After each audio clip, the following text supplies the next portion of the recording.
Tu vas mourir si tu n'obtiens pas un peu d'aide. J'ai l'impression de m'endormir et de me réveiller et qu'il y a une figure étrange qui se tient devant moi. J'ai l'impression... Tu vas mourir si tu n'obtiens pas un peu d'aide. Mais attends, je pensais avoir encore fait une overdose, mais non, j'ai pas eu cette chance. C'est le père de Jennifer qui est debout en face de moi. Mais attends, pourquoi son père il est là? Elle l'a laissé rentrer ici? Mais attends, faut que j'aille me réfugier vite. Je fonce vers les toilettes. Il y a tout un tas de mouches. Je comprends pas pourquoi. C'est quoi ces mouches? Partez. Attends, faut vite que je me rince le visage. Mais c'est qui a encore coupé l'eau? Mais le propriétaire, il a coupé l'eau? Faut que je paie ses factures. Mais attends, c'est quoi ça? Il y a écrit Dieu aide-moi tout en rouge. Avec du sang, je crois. Je crois que c'est moi qui ai écrit ça hier soir. Voici l'histoire de Khalil, un sans-abri, toxicomane, devenu multimillionnaire, propriétaire de 23 établissements répartis tout au sein des États-Unis. On verra comment est-ce qu'on passe d'un enfant brisé, dépendant, addict, à entrepreneur qui fait des conférences, propriétaire de plein d'établissements aux États-Unis. Voilà. Khalil naît à Toledo dans l'Ohio en 1969 exactement. Il est issu d'une famille palestinienne et polonaise. L'ambiance à la maison était assez tumultueuse, disons. Son père était assez violent et sa mère s'effaçait. Elle était soumise et elle n'avait pas vraiment son mot à dire dans ce qu'il se passait dans la maison. Il la battait souvent et il était violent avec ses enfants. Khalil, il a un grand frère avec lequel il a grandi mais pas pendant toute son enfance. En fait, son grand frère, il a été adopté, il a 50 plus que lui. Il a été placé tout d'abord dans un orphelinat. Et quand Khalil avait environ 3 ans, son frère est revenu à la maison. Du coup, son frère avait environ 8-10 ans. Et Khalil avait 3-4 ans au moment où il a connu son grand frère. Je vous parle de ça parce que c'est assez important vu qu'en fait, son grand frère, il agressait sexuellement Khalil assez souvent. Il n'a jamais parlé de ça à ses parents, du coup il le faisait seulement en cachette. Parfois il invitait même ses amis à participer aux agressions. Tout ça, ça a duré environ 5 à 7 ans, jusqu'à ce que Khalil ait environ 12-13 ans. À partir de là, son grand frère il a arrêté. Il y a aussi un autre truc à prendre en compte dans l'enfance de Khalil, c'est qu'en fait il a grandi dans un environnement multi-religieux. Il a grandi dans différentes religions en gros. Sa mère elle est juive, il a été scolarisé dans une école privée catholique et son père est musulman. Juste, je vais prendre une petite parenthèse pour vous expliquer une histoire qui s'est passée avec la mère de Khalil. En fait, tous les week-ends, sa mère en cachette, elle emmenait Khalil et son frère chez une amie. Et là-bas, il leur enseignait tous les pratiques de la religion juive. Et un jour, quand son père il a appris ça, il a débarqué là-bas en boule.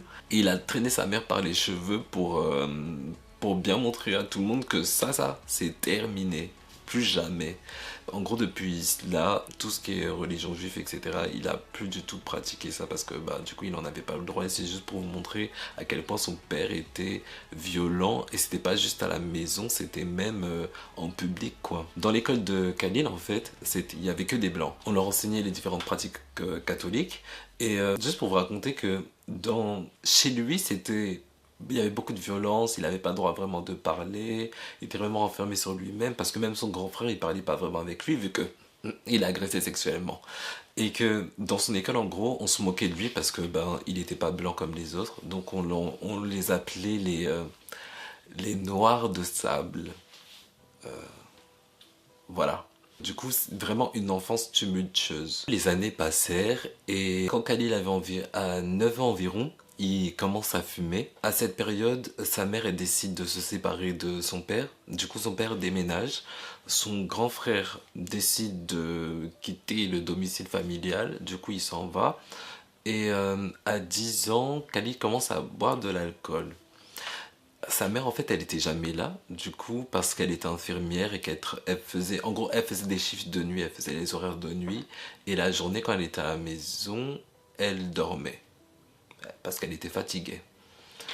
Du coup, les enfants du quartier, ils ont vite remarqué que sa mère, elle allait tous les jours au travail à 22h30 pile. Donc, ils ont commencé à sympathiser avec Khalil. Enfin, quand je dis les enfants du quartier, c'est les mauvais enfants du quartier. C'est pas les bons enfants, c'est les mauvais enfants. Du coup, ils ont vite sympathisé avec Khalil et ils ont commencé à faire des soirées pratiquement tous les soirs. À 22h30, c'était l'heure où tout le monde débarquait. Ils fumaient, ils buvaient. Et c'est là qu'ils ont commencé à prendre différentes drogues. Des drogues souples, disons tout ce qui est la feuille. Ils ont commencé à prendre de la feuille. Ceux qui sauront, sauront. Ceux qui ne savent pas, ben, cherchez feuille et DROGUE sur internet et vous trouverez. Tout ça, ça a duré quelques années et quand il avait environ 14 ans, sa mère, elle en avait marre parce qu'au bout d'un moment, elle a bien découvert ça et elle a remarqué que Khalil, il continuait à faire tout ça. Donc, elle a décidé de le mettre à la porte, simplement. Il était donc obligé de se rendre chez son père vu qu'il n'était pas majeur, il n'avait pas de travail, enfin, il est donc allé habiter chez son père. Et suite à une violente bagarre dans son établissement, son père il a aussi mis à la porte. Donc à 14 ans, Khalil est sans domicile. Pour vous raconter rapidement le caractère de Khalil, parce que je vous ai dit qu'il était renfermé sur lui-même, etc. Ça c'était surtout jusqu'à ses 8 ans, ses 8 9 ans. Quand il a commencé à sortir avec des amis, etc., il s'est beaucoup plus ouvert et on en a appris plus sur son caractère. En fait, Khalil, c'est quelqu'un qui a besoin de se réfugier dans les différentes substances pour faire face à ses émotions, pour se réfugier justement de ses émotions. Et c'est quelqu'un d'assez agressif en vrai. Vraiment, c'est quelqu'un d'agressif. Du coup, il crie souvent, il se bagarre souvent, il enchaîne les petites copines, sauf qu'en fait, il trompe toutes ses petites copines, même à cet âge-là. En fait, il a jamais pas trompé ses copines. Et il a toujours enchaîné les copines. Voilà, c'est pour vous dire plus ou moins comment est-ce que Khalil il gère ses émotions et comment il fait face aux personnes qui lui imposent les règles. Il aime bien défier l'autorité. Dieu merci, il a reçu de l'aide de l'ami de son père, un ami de son père. Il est donc allé chez l'ex-femme de l'ami de son père. Et cette ex-femme-là, elle a une fille. Du coup, il est allé chez une femme et sa fille. Il les connaissait pas vraiment, mais c'est devenu une seconde famille pour lui. Il a aussi, grâce à ce gentil monsieur, il a aussi obtenu un petit travail. Du coup, Khalid, il travaillait à temps partiel et il a gagné donc de l'argent, même s'il n'avait pas encore de la majorité. Khalid a continué à se faire expulser de différentes écoles. À 16 ans, il est allé dans un lycée public. Vu qu'il a toujours été dans des écoles privées, ça a été un changement assez brutal pour lui. Si dans des écoles privées, où généralement les enfants sont plus calmes, etc., il arrive à se battre dans un lycée public, catastrophe. Il se battait tous les jours, il s'est fait expulser de plein de différents lycées, et au bout d'un moment, il a juste décidé d'abandonner tout simplement l'école. Il avait plus de 16 ans. Il travaillait déjà, il gagnait un peu d'argent, du coup il s'est dit l'école ça sert à rien, j'arrête. À 16 18 ans, Khalil découvre les clubs.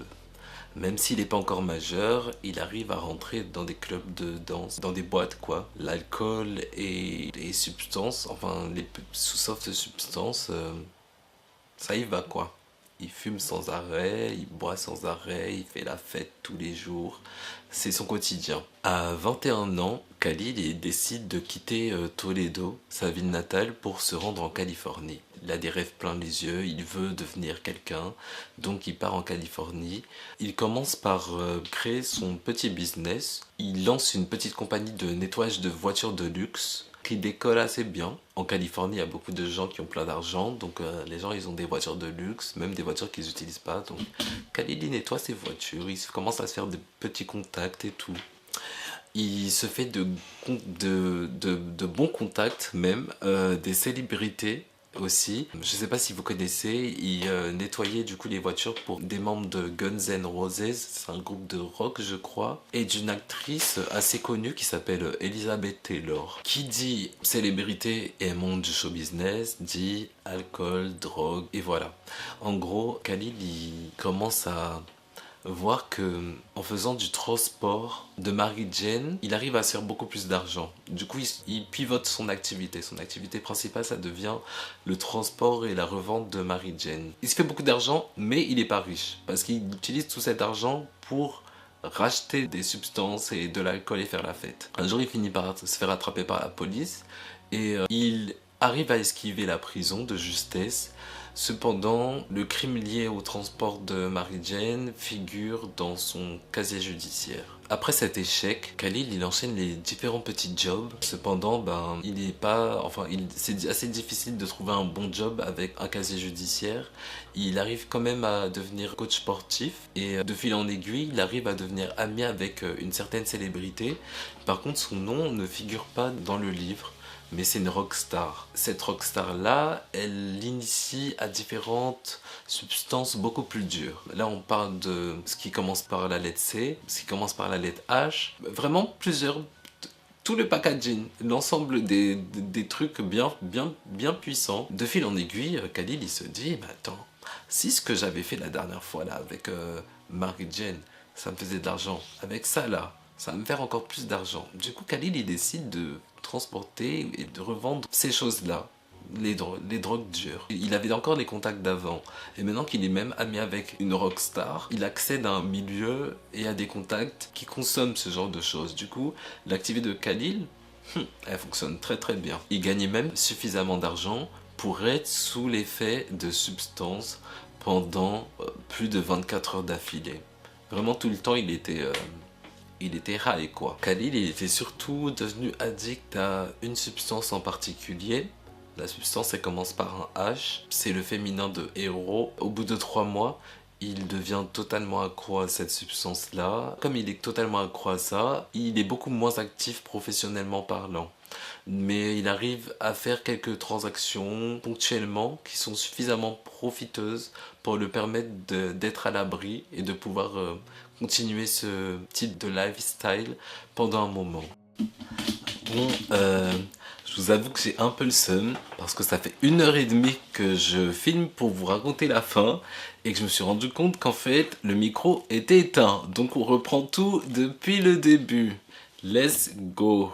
Alors, un jour, la petite sœur de Jennifer en fait, c'est la compagne de Khalil et elle va rester avec lui à un certain moment, plus ou moins jusqu'à la fin de l'histoire. Sa petite sœur soumet un défi à Khalil en fait. Elle lui dit Khalil, tu arrêtes de prendre la hache. Et Khalil, vu qu'il a beaucoup d'ego, il décide de relever le défi. Il décide d'arrêter la substance qui commence par un H, qui est très addictive. Du coup, Khalil, au bout de quelques jours, en fait, il tombe dans un sevrage pas possible. Il a une grosse paranoïa, grosse sueur froide du matin jusqu'au soir. Son mood il change du tout au tout en quelques secondes. Il va vraiment pas bien. Il est au bout du rouleau en fait. Il n'arrive plus à dormir. Vraiment, c'est pas possible. Donc un jour où ça va vraiment pas bien, il décide, lui et Jennifer, de se rendre dans un centre de désintoxication. Pas pour être interné, juste pour prendre quelques médicaments, histoire que le sevrage il se passe un peu mieux. Du coup, Khalil, on lui prescrit quelques médicaments et son sevrage se passe beaucoup mieux. Cependant, Khalil il devient ami avec un monsieur, je vais pas vous dire son nom parce qu'on s'en fout un peu, il va pas rester longtemps dans l'histoire. Il décide de devenir ami avec cette personne-là et cette personne lui introduit une nouvelle méthode pour prendre de la hache. En fait, il prend de la hache avec une autre substance qui commence par un C. Normalement, vous la connaissez, elle se sniffe avec le nez. Du coup, là, il mixe les deux et en fait, il se l'injecte directement dans les veines. Et franchement, ça procure à Khalil une sensation de bien-être total. Khalil, s'il était au 7e ciel avant, maintenant, il est au 14e ciel. Il se sent hyper bien. Cependant, il ne faut pas que Jennifer et sa petite sœur ils savent qu'il est retombé dedans. Donc, il arrive à cacher ça pendant quelques semaines, mais ça ne dure pas très longtemps. Au bout d'un moment, Jennifer, elle l'apprend, ou il l'avoue à Jennifer. Elle, en vrai, ça la dérange pas, elle s'en fout un peu, parce que Khalil, dans tous les cas, il prend des substances, et même elle aussi, elle en prend. En fait, elle suit Khalil à chaque fois qu'il fait des choses. Quand il arrête, elle arrête. Quand il reprend, elle reprend. Du coup, elle découvre aussi ce bien-être total avec l'injection directe dans les veines. Cependant, tout ça, ça coûte cher. Tout ça, ça coûte très cher. Et Khalid, déjà, quand il a commencé à faire ça, il s'est dit, mais attends, moi, ça fait des mois et des mois que je prends la hache là, que je crois que de base, on la sniff. Du coup, Khalid s'est dit, mais attends, là, j'ai gâché tout ça. Il faut que je me rattrape vite. Grâce à Dieu, il y a un parent de la grand-mère de Jennifer, elle décède. Et cette grand-mère-là, elle avait beaucoup d'argent. Elle a légué environ 50 à 100 000 dollars à Jennifer. Donc, ils ont de quoi subvenir à leurs besoins pendant quelques mois, tout en étant totalement HS pendant toute la journée. Donc, ils font ça pendant quelques semaines, sauf qu'ils dilapident tout l'argent au bout d'un moment. Et les parents de Jennifer apprennent qu'elle se drogue de nouveau et que là, ben, ça va vraiment pas bien parce qu'ils sont vraiment HS du matin jusqu'au soir. Donc ils décident en fait d'interner tout simplement Khalil et Jennifer dans un centre de désintoxication. Ça se passe assez bien pendant quelques jours, sauf que Khalil a envie de reprendre parce que là il a été interné de force, il n'a pas spécialement envie d'arrêter. Donc il décide de s'évader avec un de ses amis, Peter, pendant un week-end. Donc, Peter il vit pas très loin du centre de désintoxication, du coup ils vont chez Peter, il décide de prendre de nouveau de la hache et de la C, de mixer ça, et là ils s'y remettent totalement pendant le week-end entier, du matin jusqu'au soir. Khalil il est aux anges, sauf que du coup il décide de retourner au centre de désintoxication, et là-bas il apprend par une des infirmières que Peter, il était porteur de 2 MST. Sauf que ces 2 MST là, il y en a une qui est très très grave et il y en a une qui est... ça va encore. Ces 2 MST, il y en a une qui commence par un V et c'est en 3 lettres. Vous allez deviner normalement et l'autre elle est dérisoire, on passe. Khalil, il est potentiellement porteur de ces 2 MST là aussi vu qu'ils ont partagé une seringue. Quand vous décidez de vous remettre dans tout ça, et que ça fait des mois, enfin des semaines que vous n'avez pas touché, vous en foutez un peu de tout ce qui est hygiène, etc. Donc ils partageaient des seringues, ils étaient à fond dedans et tout. Khalil, il arrive à rester dans le centre de désintoxication pendant quelques semaines, sauf qu'au bout d'un moment, il en a marre et décide tout simplement de quitter le centre de désintoxication avec un ami dentiste. Il s'est fait un nouvel ami qui était dentiste, donc les deux ils décident de s'évader et de quitter les lieux quoi. Cet ami dentiste là, en fait, il a une famille, il a une femme et des enfants. Et part avec Khalil, du coup il peut pas retourner chez lui parce que sinon sa femme elle va savoir qu'il a arrêté. Donc il décide avec Khalil de prendre des hôtels, de temps en temps, etc. En fait, au bout d'un moment, le dentiste il se dit mais là il faut que j'arrête, je fais n'importe quoi, j'ai plus de 10 ans, il faut que je retourne chez moi. Donc le dentiste il rentre chez lui et il abandonne Khalil, il laisse à Khalil quelques centaines de dollars et Khalil du coup il se retrouve tout seul avec 300 dollars environ, il sait plus quoi faire. Un petit truc que j'ai oublié de vous dire, c'est que pendant cette escapade là, en fait, les parents de Jennifer, ils sont retournés à l'hôpital, enfin le centre de désintoxication, et ils ont pris Jennifer et ils sont rentrés en Russie, parce que Jennifer est originaire de Russie de base. Ils décident de rentrer avec Jennifer en Russie, et Jennifer là-bas, elle décide de couper les ponts totalement avec Khalil, donc aucun appel, plus rien. Donc Khalil, là, il se retrouve seul, en Californie, sans aucun contact, vraiment avec quelques centaines de dollars.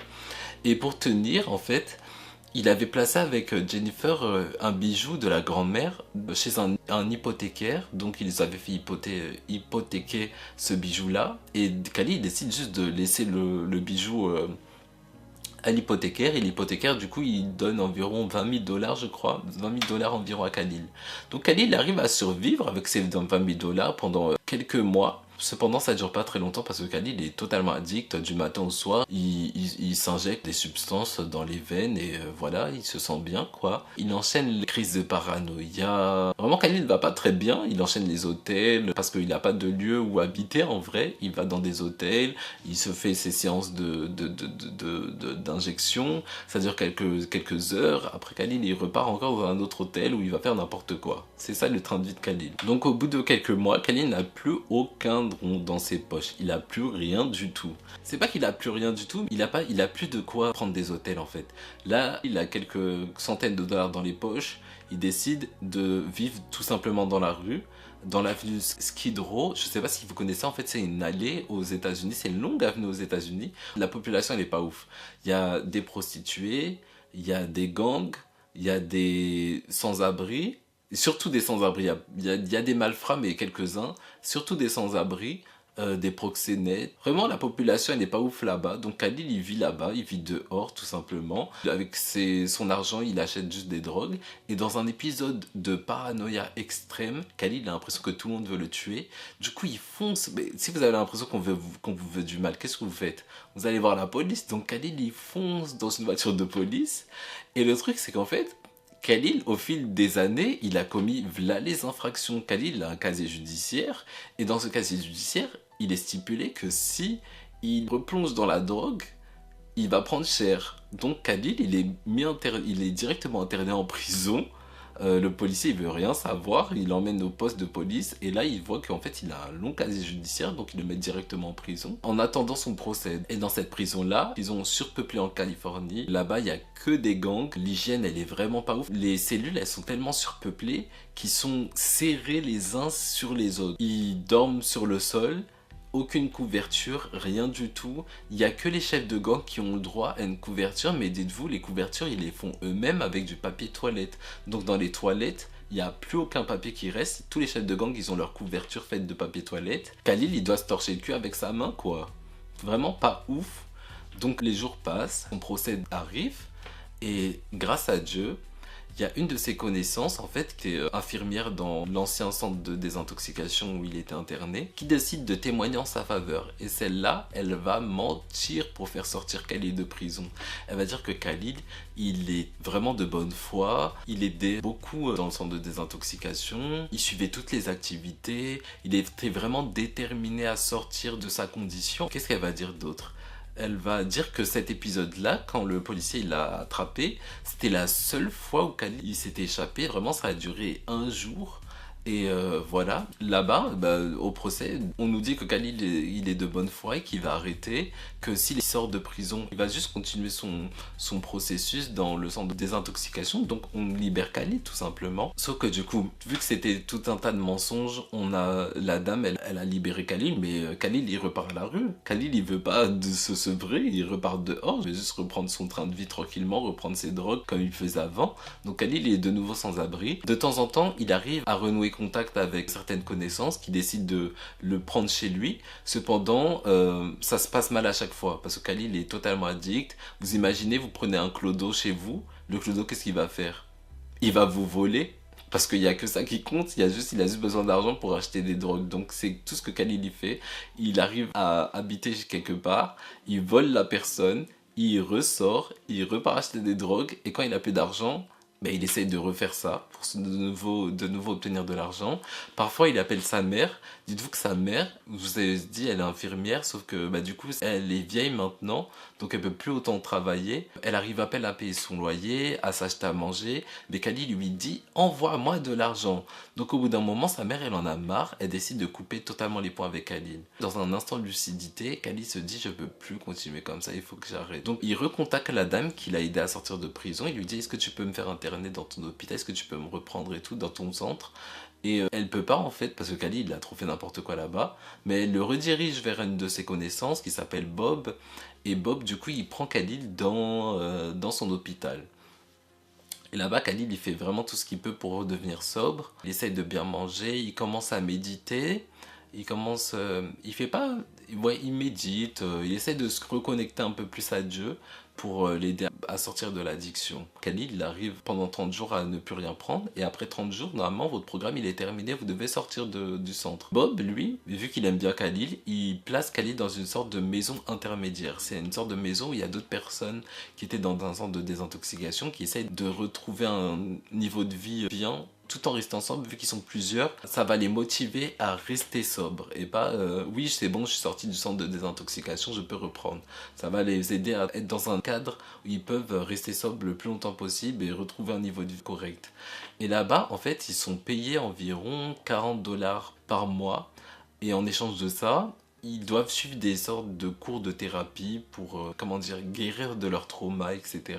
Lors d'un cours, Khalid se plaint qu'il a été abandonné toute sa vie par ses parents, par ses copines plus jeunes, par ses copines maintenant, par ses proches maintenant, même ses amis, il leur tourne le dos. Il se plaint de ça. Le psychologue, il arrive à faire comprendre à Khalid que les gens, ils ne l'ont pas abandonné, les gens, ils se sont juste enfuis Parce que quand vous essayez d'aider quelqu'un qui va hyper mal, qui est peut-être addict, mais en gros quelqu'un qui va super mal et qui ne veut pas guérir, vous pouvez faire tout ce que vous voulez, vous ne pourrez pas vraiment l'aider vu que la personne ne veut pas guérir d'elle-même, la motivation ne vient pas d'elle-même.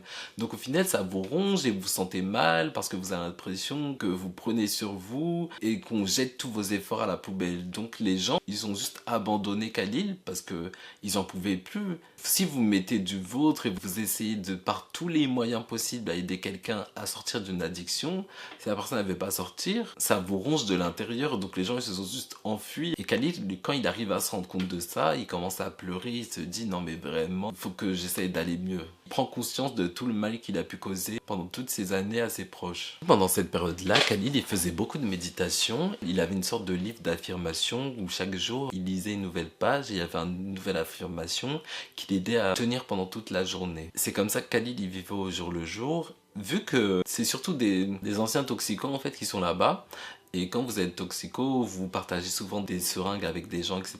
Vous avez beaucoup de contacts à risque en fait. Donc là-bas, au bout d'un moment, on décide de faire une sorte de check-up MST pour tout le monde. Donc Khalil, il stresse énormément parce qu'il sait qu'il a été contact avec une personne qui a la maladie qui commence par un V et une autre maladie qui commence par un H. Khalil, il fait les tests et du coup l'attente des tests se fait très difficile. Il n'y a pas encore la nouvelle technologie. Là il doit appeler le centre pour obtenir les résultats 3 jours après. Donc il appelle le centre et le centre du coup ils lui disent qu'il a rien du tout, que franchement il n'y a aucune maladie.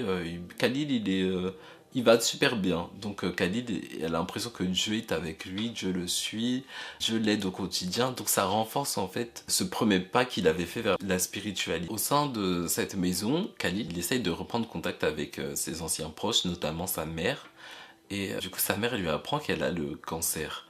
Et là Khalid il se sent hyper mal parce qu'il se dit Khalil, à ce moment-là, il a 28 à 32 ans. Et il se dit, ça fait des années que j'ai bougé de mon trou pour revenir en Californie. Et au final, j'ai rien fait et je peux même pas aider ma mère à acheter des médicaments pour se soigner ou pour suivre ses traitements parce qu'elle doit faire la chimio, etc. Donc il se dit, là, il faut que j'ai suffisamment d'argent pour mettre ma mère à l'abri et l'aider au quotidien. Donc là, le nouvel objectif de Khalid, c'est devenir suffisamment riche pour aider sa mère. Donc pendant 2 ans, ah oui, Khalid, il arrive à sortir de cette maison intermédiaire, il se fait un nouveau contact qui est assez riche. Et du coup, il habite pas dans une cabane dans sa résidence, mais dans une sorte de studio où il y a une seule pièce, mais assez luxueuse, etc. Donc Khalil, il vit là-bas. Et le monsieur, en entendant l'histoire de Khalil, il décide de lui donner un petit boulot, mais très bien rémunéré. En fait, Khalil doit sortir ses chiens le matin, il doit les nourrir à midi, et il doit les ressortir le soir. C'est le boulot le mieux rémunéré que Khalil a, mais en même temps, il fait d'autres petits boulots pendant le temps libre qu'il a. Il tourne les pelouses des riches qui vivent autour, il sort d'autres chiens, etc. Donc Khalil, il arrive à économiser suffisamment d'argent. Pendant 2 ans, en fait, il fait ça, et il arrive à économiser environ 14 000 dollars à ce moment-là. Et Khalil, il se fait un nouveau contact, il se fait un nouveau proche. Il devient proche avec un certain Daniel. Daniel, c'est un fils de riche, en fait, c'est un gosse de riche qui a fait du trading forex, qu'il a transformé 85 000 dollars en 400 000 dollars en quelques jours. Donc il lui parle de toutes ses prouesses. Et Khalil il lui dit donc que là il a 14 000 dollars de côté et qu'il voudrait faire du trading d'or. Daniel il décide d'accepter. Il décide d'accepter mais au bout d'un certain moment parce que de base il avait refusé et Khalil a beaucoup insisté. Il a dit oui, j'ai une intuition, l'or ça va augmenter prochainement. Place cet argent et fait du trading avec. Donc Daniel il décide d'accepter et l'intuition de Khalil finalement elle est bonne parce que Khalil il fait d'immenses gains avec ses 14 000 dollars. Sauf que Khalil ne veut pas sortir l'argent. Il a l'impression que ça va continuer à augmenter, que les cours de l'or vont continuer à augmenter. Donc Daniel continue à faire le trading. Il se plie aux exigences de Khalil. Au bout d'un moment, la courbe commence à se renverser. Les cours ils commencent un peu à baisser, donc Khalil commence à perdre de l'argent. Il a l'impression, son intuition lui dit que ça va remonter prochainement. Donc il dit à Daniel, laisse l'argent là, même si ça baisse, tu laisses, ça va remonter après. Daniel se plie aux exigences. Cependant, là, c'est plus une baisse, c'est un crash qu'on observe. Dans le trading forex, en fait, comme on utilise des effets de levier, on va prendre un exemple tout bête. Si vous mettez 100 dollars, vous mettez un effet de levier de x5, si les cours baissent de 10%, vous n'allez pas perdre 10 dollars. vous allez perdre 50 dollars. Juste une baisse de 10% dans l'or, ça fait baisser les gains de Khalil énormément. Il y a eu un crash du coup de l'or avec la crise. Cependant, Nadel n'a pas sorti l'argent parce que Khalil lui a dit de pas sortir l'argent. Khalil est passé de genre 40 000 dollars à 2 000 dollars. Il a pratiquement tout perdu. Il se sentait hyper mal, il commençait à tomber en dépression. Et pendant toute la période où il avait placé son argent, en fait, Khalil il avait arrêté tout ce qui était spiritualité, méditation, yoga, etc. Khalil avait tout arrêté. Il se dit bon, je vais juste, comme ça, il s'est dit, vas-y, je vais reprendre mon cahier d'affirmation. Donc il tourne la page. Le matin, il se réveille, il tourne la page, et là, il voit, ne place pas tes espoirs dans l'or et le métal, place-la en Dieu.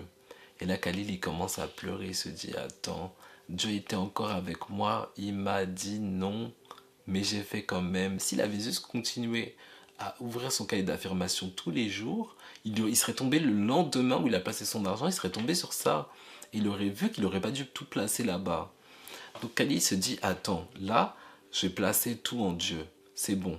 Donc Khalil, il se met à la salle, il se met au sport de malade, il se met au yoga, il devient totalement vegan, il arrête toutes les substances à côté là, il fume juste des cigarettes basiques, il boit des smoothies, vraiment, il se met totalement dans la spiritualité. Le temps passe, Khalil se fait de nouveaux contacts et là, il arrive à devenir assistant d'instructeur dans un centre de désintoxication.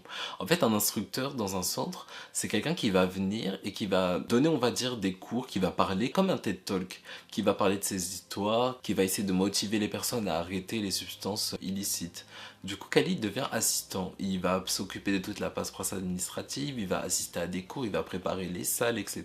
Les mois passent et Khalil, il va suivre des certifications pour pouvoir lui aussi devenir instructeur. De fil en aiguille, Khalil devient aussi instructeur et là, ça se passe hyper bien. Ses cours, ils se passent hyper bien, les élèves l'adorent parce qu'en fait, vu qu'il a aussi traversé, il parle de toutes ces histoires parce que Khalil, il a traversé beaucoup d'épreuves. Il parle de toutes ces histoires aux gens. Ça motive les gens à arrêter totalement de prendre des substances. Ça se passe hyper bien pour lui. Pendant 3 ans, il fait ça et Khalil, pendant ces 3 ans, il n'a pas totalement arrêté les placements financiers. Il a mis tout le surplus qu'il avait parce que Khalil n'a pas de loyer à payer. Khalil, il vit toujours dans la cabane luxueuse de son ami. Du coup, il a tout l'argent qu'il gagne. En fait, il peut placer une bonne partie de cet argent-là. Donc, il place seulement dans différentes actions. Vraiment, il diversifie son portefeuille. Il met pas tout dans l'or et il met pas tout dans du trading. Il fait plus de trading. Il a arrêté totalement ça. Il place juste son argent tranquillement. Et au bout de 3 ans, Khalil, c'est devenu l'instructeur le plus performant. Après 3 ans, il arrive à s'acheter la voiture de ses rêves. Il s'achète une Silver 2006 XC90, je connais pas trop les voitures, mais c'est la voiture de ses rêves et elle coûte assez cher quand même. Donc Khalil, il vit assez bien. Pendant ces 3 ans-là, il a aidé sa mère du coup pour ses chimios et sa mère, elle est cancer-free, elle a plus le cancer. Donc tout va bien pour Khalil. Sauf que Khalil, il se fait virer. Khalil, en fait, ses cours, ils se passaient super bien. Cependant, vu qu'il y a plusieurs instructeurs au sein du centre de désintoxication, vous devez, comment dire, suivre un planning, préparer les plannings, dire moi je vais être là à telle heure. Enfin, il faut une certaine communication et des documents à préparer. Sauf que Khalil, il s'en foutait totalement de tout ce qui était de la paperasse administrative. C'était pas son problème. Lui, il se concentrait sur les résultats. Il voyait qu'en fait, ses cours, ils se passaient super bien et qu'il aidait vraiment les gens à arrêter l'addiction. Il décide donc... il se concentrait juste sur ça, il était en mode, si ça se passe bien, si ce que je fais, ça aide les gens, j'ai pas besoin de préparer tout cette paperasse administrative, j'ai pas besoin de faire ça, les autres vont faire ça. Et il commençait aussi à prendre de la grosse tête, donc il n'était pas hyper sympa avec ses collègues. Après de nombreux avertissements de la direction, de ses collègues, Khalil n'écoute pas, donc il se fait virer. Cependant, en fait, grâce encore à de la chance, parce que Khalil a beaucoup de chance, le lendemain du jour où il se fait virer, il y a les parents d'une de ses anciennes élèves qui décident d'appeler Khalil parce que l'élève a rechuté et elle s'est enfuie quelque part en Californie pour retomber dans la drogue. Sauf que Khalil, il a beaucoup de contacts là-bas, il connaît tous les dealers pratiquement du quartier, il sait où est-ce que cette fille elle aurait pu s'échapper. Donc il arrive assez rapidement à retrouver cette fille et les parents le remercient en lui donnant une assez bonne rémunération. Et grâce au bouche à oreille et de fil en aiguille, en fait, Khalil devient, comment dire, instructeur. Du coup, il donne des cours particuliers en one-on-one avec ses élèves. Il les emmène faire diverses activités, il les motive en one-on-one. Et il va aussi faire du secourisme, comme des missions de sauvetage. Il va faire des missions de sauvetage ponctuelles de temps en temps, et ça se passe super bien. Khalil arrive à vivre de ça. Les mois passent, et de fil en aiguille, Khalil il décide d'ouvrir son propre centre de désintoxication. Et franchement, ça se passe encore une fois hyper bien pour lui. Là, il a des classes d'élèves, ça devient hyper populaire parce qu'en fait, Khalil, il donne des cours assez originaux. Il emmène ses élèves faire du yoga, il leur donne des smoothies, de la nourriture 100% vegan. Ils vont faire de l'escalade ensemble, ils vont au cinéma. Vraiment, ça se passe hyper bien. Cependant, quand vous placez quelqu'un dans un centre de désintoxication, il y a environ 50% des gens qui sont placés là-bas de force. Du coup, de base, ils veulent pas arrêter. On va prendre, dites-vous, on va prendre deux parents. Deux parents qui ont un enfant de 15 ans, 16 ans, qui est totalement addict. Si vos parents ils vous placent de force dans un centre de désintoxication, tant qu'il y a vos parents, vous allez être en mode oui, je vais arrêter, je vais arrêter, je vais arrêter. Dès que vos parents ils vous tournent le dos, ils rentrent chez eux, là vous voulez plus arrêter. Du coup, là il y avait 50% des élèves de Khalil qui voulaient pas vraiment arrêter, et dans les 50% qui voulaient vraiment arrêter, quand ça se passe bien, ils quittent le centre de désintoxication et ils retombent de nouveau dans la dépendance. Et au final, ils reviennent encore au centre de désintoxication, et Khalil, il voit que finalement ça a échoué, etc. Au fil du temps qui passe, tout ça, ça pèse un peu sur le moral de Khalil, et il décide de revendre ses parts du centre de désintoxication pour quelques dollars à une connaissance qui a aussi vécu plus ou moins le même parcours que lui. Après ça, Khalil avait une deuxième passion. En dehors de aider son prochain à sortir des addictions, il avait une deuxième passion, c'était tout ce qui était méditation, bien-être, etc. Donc Khalil, il décide d'ouvrir une sorte de smoothie bar totalement vegan, où on sert des smoothies et de la nourriture hyper healthy, etc. Et ça, c'est pour l'époque, en fait, c'est quelque chose de nouveau. Ça n'existe pas encore. On sert des smoothies dans des bars. Ça, c'est pas nouveau, mais un bar 100% bio, 100% naturel, avec des bons ingrédients, etc. Ça, c'est nouveau. Du coup, Khalil, c'est un pionnier dans son domaine. Donc son établissement, il devient rapidement populaire, et il arrive à ouvrir un deuxième établissement. Et ainsi de suite. Du coup, Khalil, là, aujourd'hui, il a 23 établissements qui s'appelle le Sun Life, en fait. Ils ont tous le même nom, ça s'appelle le Sun Life. Et Khalil est multimillionnaire. Il brasse l'argent aujourd'hui. Khalil est hyper riche, il a plein d'établissements, il est hyper content. Il a pu aussi ouvrir un centre de yoga. Et de base, Jennifer avait coupé les ponts avec lui, sauf que quand il se sentait mieux, etc., il a décidé de renouer contact avec elle parce qu'il est tombé sur elle par hasard. Et dans son centre de yoga, il y a sa sœur qui y travaille, la sœur de Jennifer qui y travaille. Avec Jennifer, ils sont amis. Ils sont pas ensemble, ils sont juste amis. Khalil, il a une compagne, Jennifer, elle a ce copain. Vraiment, ça se passe bien. Ça se passe très bien pour les deux. Je vous ai dit que Khalil vivait dans une sorte de studio, cabane hyper luxueux chez un ami. Et du coup, cet ami et sa compagne, ils ont voulu revendre leur appartement au bout d'un moment. Et Khalil leur a dit non, en fait, je veux vous payer pour louer votre espace. Parce qu'en fait, ils hésitaient entre la revente ou la location. Ils se disaient qu'ils allaient galérer pour retrouver quelqu'un pour louer le lieu. Donc, Khalil était là au bon moment. Il leur a dit non, je vous paye chaque mois et vous me laissez votre appartement. Et ils ont accepté sa proposition, vu que Khalil avait les fonds. Et là-bas, Khalil a décidé d'ouvrir le Sun Life, un établissement 100% healthy où il sert des boissons hyper bio, 100% naturelles, etc. C'est là-bas en fait qu'il a pu ouvrir son premier établissement. Et du coup, c'est comme ça que Khalil a pu passer de sans-abri à multimillionnaire qui brasse les dollars. Si je vous ai raconté cette longue histoire, en fait, c'est juste pour vous dire que finalement, malgré toutes les épreuves de la vie, malgré toutes les épreuves que la vie nous fait passer, c'est possible de s'en sortir malgré toutes les addictions. Tant que vous êtes concentré sur le bien-être, vous essayez d'aller bien physiquement, mentalement, et que vous vous concentrez sur aider votre prochain, c'est possible de s'en sortir et d'avoir un niveau de vie assez bien. Il faut juste faire les efforts et vraiment garder espoir. J'ai envie que ce soit l'organe principal de ma chaîne, c'est vous raconter des histoires de personnes qui ont pu transformer leur vie, qui sont passées de rien à tout, ou le contraire, vous raconter comment est-ce qu'on peut passer de tout à rien du tout en très peu de temps à cause de mauvaises décisions. C'est vraiment mon but principal dans cette chaîne YouTube. Si cette histoire vous a plu, n'hésitez pas à vous abonner. Je vais poster régulièrement, environ toutes les 2 semaines pour l'instant, parce que en fait, ça prend quand même un peu de temps. J'ai lu le livre de Khalil pour pouvoir vous faire cette vidéo. J'ai pas plus pris des informations sur internet, vraiment j'ai lu son livre, pris des notes, etc. Et là j'ai, on va dire, résumé, c'est comme ça que j'ai pu résumer plus ou moins son histoire depuis son enfance jusqu'au moment où il est devenu multimillionnaire. Du coup, n'hésitez pas à laisser un commentaire si cette histoire vous a plu. J'aurais voulu savoir un truc. Est-ce que parmi vous, il y en a qui ont des addictions? Si c'est le cas, dites-moi laquelle. Et dites-moi si vous avez réussi à sortir du truc ou si vous êtes encore en cours et que vous essayez de sortir. Moi, personnellement, j'ai deux addictions. J'ai une addiction au sucre et une addiction à la cigarette. Et là, j'essaie d'arrêter, mais pour l'instant, toutes mes tentatives ont été soldées par des échecs. Donc, je vous tiendrai au courant. Et vraiment, si vous avez réussi à sortir, n'hésitez pas à me donner des conseils en commentaire. Et si vous avez des suggestions, s'il y a des choses qui vous ont plu, des choses qui vous ont un peu moins plu, n'hésitez pas à me donner tout ça en commentaire et je répondrai avec grand plaisir. Voilà, c'était tout pour moi. À la prochaine du coup.